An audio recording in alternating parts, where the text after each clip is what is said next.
네, 윤석열 대통령 탄핵 심판 최종 변론을 하루 앞두고 여야는 여론전에 힘을 쏟고 있습니다. 국민의힘은 공수처의 수사 과정 논란을 집중 질타하고 있고 민주당은 윤 대통령 파면은 필연이라고 맞섰습니다. 자세한 소식은 국회에 나가 있는 취재기자 연결해 알아보겠습니다. 정다혜 기자 전해주시죠. 네, 국민의힘은 공수처가 사기 수사를 벌였다는 주장을 이어갔습니다. 서울중앙지법에 영장을 청구했다가 기각되자 서부지법에 청구한 사실이 드러났다며 이른바 영장 쇼핑 논란을 제기한 건데요. 서지영 원내대변인은 오늘 라디오에서 수사의 절차적 정당성이 미비됐다는 증거들이 나타나고 있다고 지적했고요. 신동욱 대변인도 이대로라면 헌재 결론이 났을 때 국민적인 신뢰를 얻을 수 있겠느냐고 따져 물었습니다. 국민의힘 법사위원들은 오전 기자회견을 열고 불법 체포이자 불법 구속이며 이것이야말로 국헌문란 목적의 내란죄라고 주장했습니다. 또 나경원, 조배숙 등 여당 의원 20여 명이 오후에 공수처를 항의 방문할 예정입니다.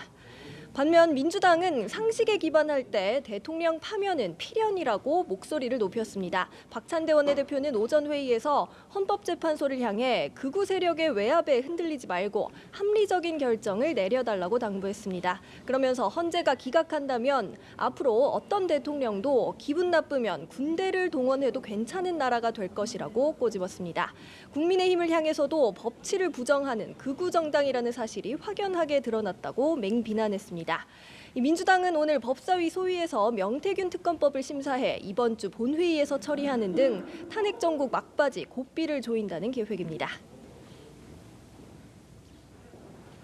네, 민주당 이재명 대표 상속세법 개정 등과 관련해서 토론을 제안했는데 국민의힘에서 주제를 한정하지 않은 무제한 토론을 하자고 역제안했습니다.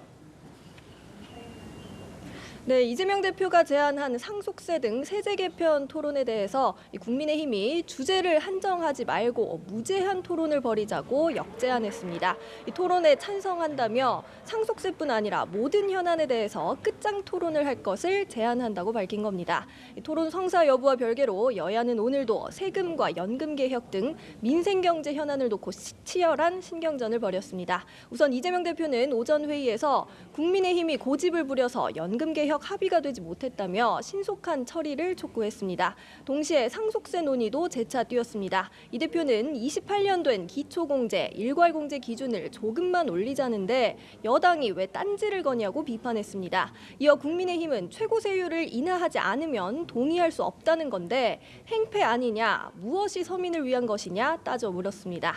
그러나 국민의힘은 이 대표의 이런 행보를 조기 대선용 전략에 불과하다고 평가절하했습니다. 권영세 비대위원장은 오전 회의에서 이 대표를 보면 국가 경제에 대한 무지가 그대로 드러난다고 비난했습니다. 기업 앞에서만 친기업 코스프레를 하고 있다며 보수를 베끼려면 제대로 베끼라고 쏘아붙인 건데요.